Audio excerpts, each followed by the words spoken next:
उस मामले के अंदर जो ये साइफ़र वाला मामला है, इब्तदाई तौर पर को एक्यूज़ थे, लेकिन आज जब इस्लामाबाद हाई कोर्ट का हम ऑर्डर पढ़ते हैं तो उसके अंदर उन्होंने जो उनके ऊपर इल्ज़ाम की नोयत है, उन्होंने कहा कि जिस तरीके से इमरान खान के ऊपर इल्ज़ाम की नोयत है, उसी तरीके से अबेटमेंट का जो जुर्म शाह महमूद कुरैशी के ऊपर जो इल्ज़ाम है, प्रिंसिपल एक्यूज़ के तौर पर ये भी शुमार किए जाएंगे। तो ट्रायल दोनों का इकट्ठा चल रहा है, तो दोनों का जो हुक्मनामा है ऑपरेटिव पार्ट दोनों के ऊपर लागू हो जाएगा। 4 हफ्ते के अंदर साइफ़र का मामला ट्रायल कंप्लीट करना पड़ेगा। अब ये खसूसी अदालत जो भी फैसला करे, लेकिन बज़ाहिर तासुर यह है कि ये दोनों इस मामले में बुरे तरीके से फंस चुके हैं। और ओवरऑल भी देखें तो इस्टेब्लिशमेंट का और जो इनके सियासी मुखालफिन है उनका रवैया देखें तो मुझे लगता नहीं था कि ये इस मामले से बच पाएंगे, लेकिन हमारा ख्याल ये था कि ये मामला भी लिंगर ऑन करेगा। हो सकता है शाह महमूद कुरैशी के लिए कोई महफूज रास्ता निकल आए, पाकिस्तान तहरीक इंसाफ की जो सरबराही है वो आइंदा शाह महमूद कुरैशी करें और इमरान खान कहीं इलेक्शन के करीब जाके फंस जाएँ, फिर हायर कोर्ट्स में जाएंगे पोस्ट इलेक्शन, जैसे नवाज शरीफ की अभी तक अपीलें पड़ी हुई हैं हाई कोर्ट के सामने। तो उस तरीके से इमरान खान का मामला लटकता रहेगा और फिर कहीं जाके हाई कोर्ट या मोस्ट प्रोबेबली सुप्रीम कोर्ट में जाके उनको रिलीफ मिले, तब तक उनके खिलाफ सज़ा का अमल चलेगा। लेकिन आज वाला जो फैसला इस्लामाबाद हाई कोर्ट का है, उसने एक लिमिट सेट कर दिया, एक मुद्दत का तयन कर दिया 4 हफ्ते। तो 4 हफ्ते, अभी इलेक्शन बहुत दूर है, इलेक्शन तो जाके फरवरी में होना है, उससे पहले इसका मतलब है कि ये जो जेल ट्रायल वाला अमल है खसूसी अदालत का, ये मुकम्मल हो जाएगा और फिर ये इस्लामाबाद हाई कोर्ट के सामने पेशियाँ भुगत रहे होंगे। शायद मुमकिन तौर पर नाहल भी हो चुके हों और सज़ा भी पा चुके हों। तो इलेक्शन से पहले ये प्रोसेस जो है दोनों के लिए, ना सिर्फ इमरान खान के लिए बल्कि शाह महमूद कुरैशी के लिए भी मुश्किलात का सबब बनने जा रहा है। बड़ी वाज़ेह इंडिकेशन है आज के हुक्मनामे के अंदर। और जहाँ उन्होंने शाह महमूद कुरैशी के लिए प्रिंसिपल एक्यूज़ का जिक्र किया है, वहाँ पर शाह महमूद के मुस्तकबिल का तयन भी हो जाता है। हमारे ख्याल इब्तदाई तौर पर यही था कि शाह महमूद इस मामले में शायद बच निकलने में कामयाब हो जाए, लेकिन अब नहीं लगता। अब लगता यह है कि दोनों इस मामले के अंदर फंसे हुए हैं और रगड़े जाएंगे और फिर हायर कोर्ट से जाकर रिलीफ के लिए इस्तदा करेंगे।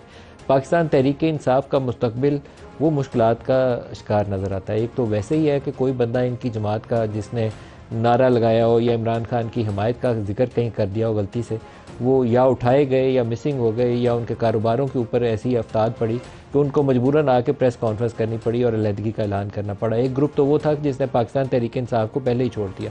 बाकी जिन्होंने खुल के साथ देने के लिए थोड़ी बहुत दमखम दिखाया, उनके हालात अब यही हैं कि सारों ने माफ़ी तलाफ़ी करके जान छुड़वाने की कोशिश की है।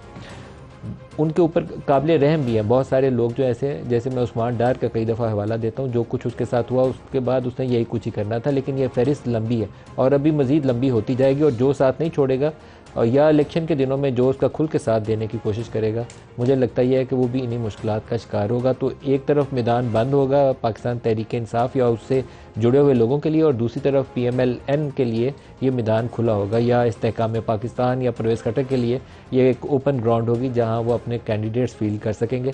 लेकिन ऐसे इलेक्शन प्रोसेस के ऊपर, उसकी क्रेडिबिलिटी के ऊपर और उसकी ट्रांसपेरेंसी के ऊपर एक सवालिया निशान होगा। कितना उसको कबूलियत होगी अवाम के अंदर, ये एक सवालिया निशान है जिसको प्रोग्राम में डिस्कस करेंगे। दूसरा मामला वो फैज़ाबाद धरने के हवाले से। फैज़ाबाद धरने की तारीख़ हमें पहले इससे डी चौक वाले धरने से शुरू करनी चाहिए। डी चौक का धरना भी और फैज़ाबाद धरना भी, इन दोनों के मतलब सियासी हलकों का ख्याल, ख़ास तौर पर उस वक्त की नून लीग का हुकूमत का ख्याल यही था कि ये उनकी हुकूमत को गिराने के लिए इस्टेब्लिशमेंट ने करवाए थे दोनों धरने। दोनों की बैकिंग जो थी इस्टेब्लिशमेंट की थी।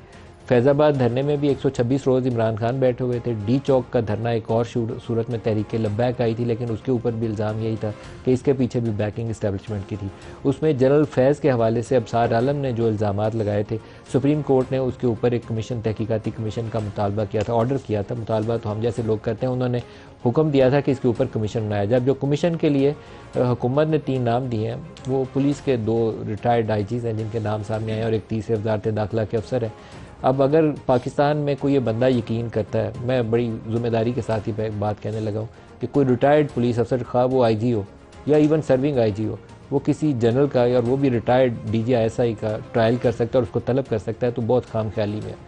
मैं नहीं यकीन करता इस बात के ऊपर। पाकिस्तान में कोई वज़ीर आज़म भी किसी रिटायर्ड जनरल को बुला के उससे पूछगिछ नहीं कर सकता, इतना ताकतवर नहीं है सिविल स्ट्रक्चर।